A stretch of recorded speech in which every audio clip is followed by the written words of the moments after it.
अफगान या कोई और गैर कानूनी गैर मुल्की पाकिस्तान छोड़ दें, हुकूमत ने डंडा उठा लिया। पासपोर्ट बनवाएं, वीजा लगवाएं या अपने मुल्क जाएं। जुकुम नवंबर तक ना गए तो मुल्क बदर कर दिए जाएंगे। कारोबार और जायदादें जब्त की जाएंगी। वज़ीर आज़म की ज़ेर सदारत एपिक्स कमेटी इजलास में अहम फैसले कर लिए गए। निगरान वज़ीर दाखिला सरफराज भुगती ने कहा, जुकुम से 5 नवंबर तक अफगानों के लिए ई तस्करा चलेगा। हुक्म के बाद कोई गैर मुल्की बगैर पासपोर्ट दाखिल नहीं होगा। इस साल 24 खुदकुश हमलों में से 14 में अफगान मुलविस निकले। बोले, पाकिस्तान आइन और कानून के मुताबिक चलेगा। बंदूक के जोर पर कोई एजेंडा मुसलत नहीं होने देंगे। नेशनल एक्शन प्लान की एपिक्स कमेटी इजलास में तय किया गया, ताकत का इस्तेमाल सिर्फ और सिर्फ रियासत का दायरा इख्तियार है। किसी भी शख्स या गिरोह को ताकत के इस्तेमाल की इजाज़त नहीं। प्रोपोगेंडा, गलत मालूमात और साइबर कवानीन के तहत एक्शन होगा। किसी को मजहब की मनपसंद तशरीह करने की इजाज़त नहीं। रियासत अक़लियतों के हकूक़ और मजहबी आज़ादी को यकीनी बनाएंगे। इजलास में आर्मी चीफ, मुतल्लिका वफाकी वज़रा, वज़रा आला समेत कानून नाफिज करने वाले इदारों की सरबराहान ने भी शिरकत की।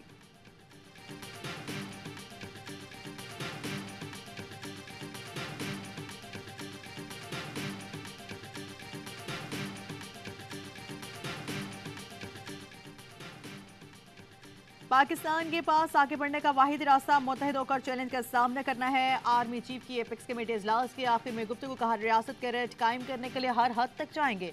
आर्मी चीफ ने अल्लामा इकबाल का शेर भी पढ़ा, ना समझोगे तो मिट जाओगे ए हिंदुस्तान वालों, तुम्हारी दास्तान तक भी ना होगी दास्तानों में। एपेक्स कमेटी के इजलास से मुतल्लिक आर्मी चीफ ने पैगाम दिया, इजलास हर एतबार से तारीखी था। इजलास में सिक्योरिटी इदारों के सरबराहान एक छत तले मौजूद थे। यह पहली मरतबा था कि मुल्क के तमाम कानून नाफिज करने वाले इदारे इस मीटिंग का हिस्सा थे। ज़राए के मुताबिक इजलास के दौरान बड़ी क्लैरिटी और गैर मुबहिम अंदाज में बातचीत की गई।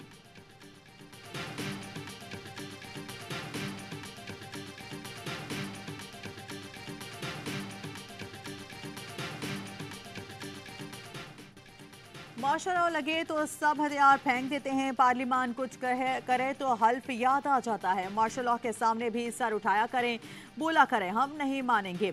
ये बात practice and procedure act case में चीफ जस्टिस कासिफ आजीजा के रिमार्क्स। कहा, माजी में आइन से खिलवाड़ करने का इख्तियार देकर क्या जजेस ने हल्फ नहीं तोड़ा? आप कहते हैं फर्द वाहिद का इख्तियार कम ना हो, फौजी आमिर हो या कोई और, फर्द वाहिद का इख्तियार तबाही लाता है। लोगों के फायदे या नुकसान की बात करें, चीफ जस्टिस का फायदा छोड़ें। एक्ट में इख्तियार सीनियर जजेस के दरमियान तकसीम किया गया। प्रैक्टिस एंड प्रोसीजर एक्ट का असर चीफ जस्टिस और उनके 2 सीनियर जजेस पर होता है। कुरान पाक में मुशावरत से फैसले करने का हुक्म देता है। अपने तौर पर साथियों से मुशावरत करके फैसले कर रहा हूँ। Supreme court practice and procedure act case की समाअत आइंदा पीर तक मुलतवी।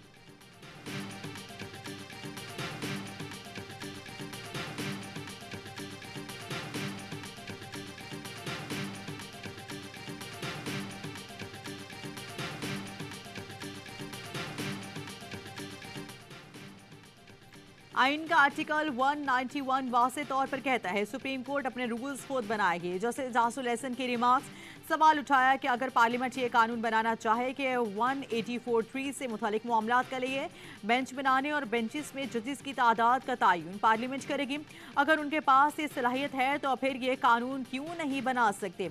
अपील्स का हक देते रहे तो कोई भी फैसला कभी हतमी नहीं हो सकेगा। जस्टिस मुनीब अख्तर ने कहा कि अगर पार्लियामेंट ये कह दे कि कानून विफाकी हुकूमत बनाएगी तो फिर यहाँ तो मामला ही नहीं रुकेगा। जस्टिस मुजाहिर नकवी ने कहा, सुप्रीम कोर्ट चीफ जस्टिस और जजेस से बनती है। चीफ जस्टिस अपने इख्तियार से कुछ इंतजामी काम जजेस को देते हैं। अगर 3 रुकनी कमेटी बनाई गई तो जजेस में बराबरी का तसव्वुर मजरू नहीं होगा।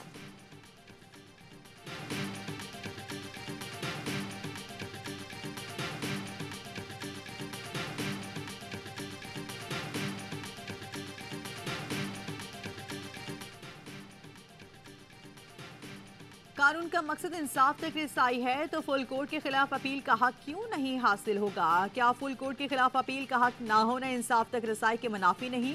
जस्टिस आयशा मलिक की practice and procedure act case में रिमार्क्स। कहा, अपील का हक बरकरार रखने का मतलब यह है कि फुल कोर्ट या लार्जर बेंच का रास्ता ब्लॉक हो गया। जिस पर वकील हसन इरफान ने कहा कि कानून साजों के जहन में शायद ये सवाल कभी आया ही नहीं था।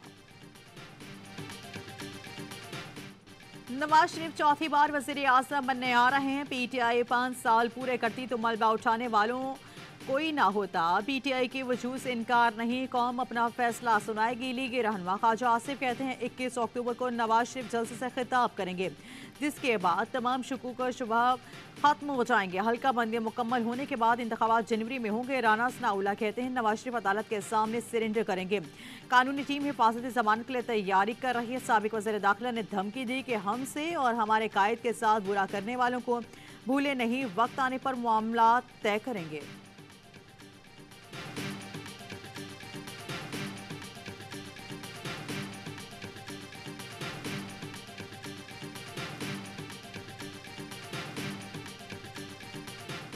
एक तरफ अकाउंटेबिलिटी की बातें उन्होंने शुरू की, पैर रखा शहबाज शरीफ साहब ने, पाकिस्तान में सॉफ्टवेयर अपग्रेड हुआ, ठक से चीजें हो गई, रिवर्स हो गया, सब यू टर्न हो गया, खड़े रहे ना।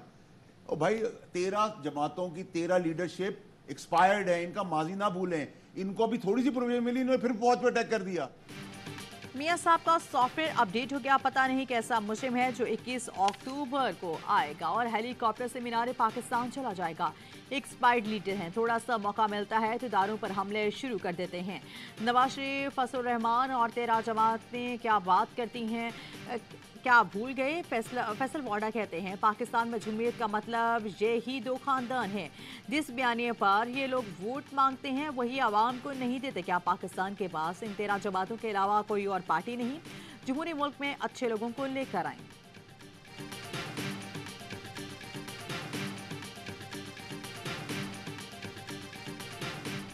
एक अदालत ने उसको नाजायज ही सही मुजरिम करार दिया है। मुजरिम को कैसे हिफाजती बेल मिलेगी, किस कानून के तहत मिलेगी? नाजायज ही सही, लेकिन नवाज शरीफ एक मुजरिम है। अदालत एक मुजरिम को कैसे जमानत देगी? पीपी रहनुमा खुर्शीद शाह की प्रोग्राम खबर मेरे बुखारी के साथ में गुफ्तगू।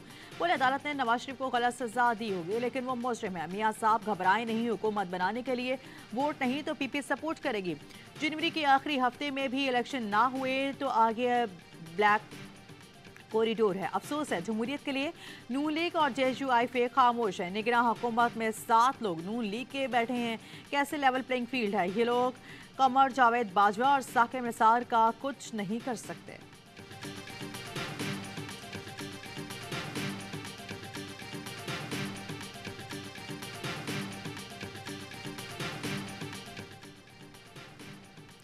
पेशावर हाई कोर्ट ने PTI पेशावर के साबिक सदर इरफान सलीम को कमरा अदालत से ही रिहा कर दिया। चीफ जस्टिस मोहम्मद इब्राहिम ने पूछा अदालती अहकामात के बावजूद क्यों गिरफ्तारी की गई? अदालती अहकामात पर अमल नहीं होगा तो फिर हमें कुर्सी पर बैठने का हक नहीं। डिप्टी कमिश्नर और पुलिस इतने ताकतवर हो गए कि अदालती अहकामात पर अमल नहीं करते। मुल्क इधर से उधर भी हो जाए तो भी अदालती अहकामात की खिलाफ वर्जी बर्दाश्त नहीं। हाई कोर्ट के तकद्दुस पर आंच नहीं आने देंगे। किसी ने अदालती अहकामात की खिलाफ वर्जी की तो इसको नहीं छोड़ेंगे। चीफ सेक्रेटरी IG यकीन दहानी कराएं, आइंदा ऐसा नहीं होगा। चेयरमैन PTI डीआला जेल में अहले खाना की मुलाकात। बहन अलीमा खान, उस्मा खान, रहलिया बुशरा बीबी शामिल। सरदार लतीफ खोसा कहते हैं डीआला जेल में गुंजाइश से ज्यादा कैदियों को रखा हुआ है। चेयरमैन PTI के पास इतनी भी जगह नहीं वो अपने पाँव सीधे कर सके। बुशरा बीबी की दरख्वास्त पर समाअत हुई। चीफ जस्टिस को बताया चेयरमैन PTI की जिंदगी को खतरात लाक हैं। चीफ जस्टिस ने एतराज़ात दूर करते हुए जुमेरात को समाअत मुकर्रर करने को कहा है।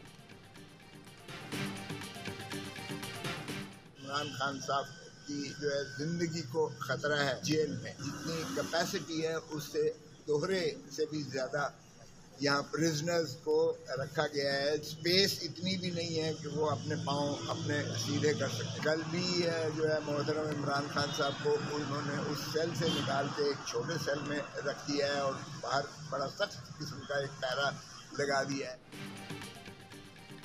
पाकिस्तान ने यूक्रेन को हथियार दिए हैं या नहीं वही बता सकता है।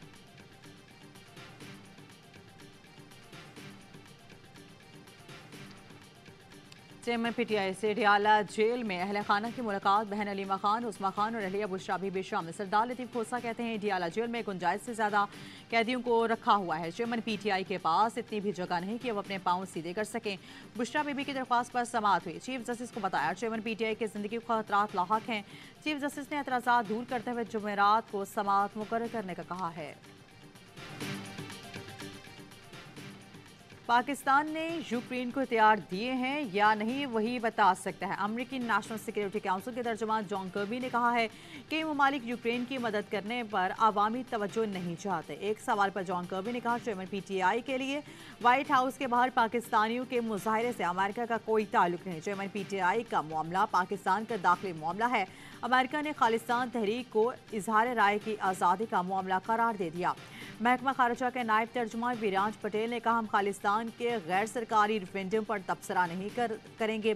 वज़ीर आज़म ट्रूडो के भारत पर इल्ज़ामात पर गहरी तशवीश में हैं। अमेरिका ने भारतीय हुकूमत पर तहकीकात में ताउन पर जोर दिया है।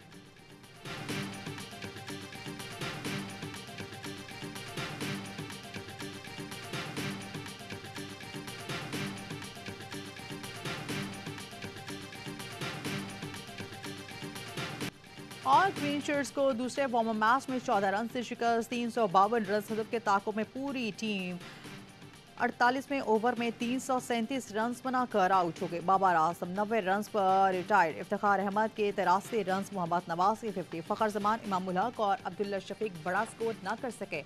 आका सलमान और शादाब खान भी नाकाम। ऑस्ट्रेलिया ने पहले खेलते हुए 351 रन बनाए। ग्लेन मैक्सवेल और कैमरॉन ग्रीन ने 50 स्कोर की। ओसामा मीर को 2 विकेटें मिली। वर्ल्ड कप के मैचेस कल से शुरू होंगे। पाकिस्तान 6 अक्टूबर को नीदरलैंड्स के खिलाफ मैच से मुहिम का आगाज करेगा। सनसनीखेज मुकाबले आप देख सकेंगे पाकिस्तान के पहले एसी स्पोर्ट्स चैनल ए स्पोर्ट्स पर बराह रास्त।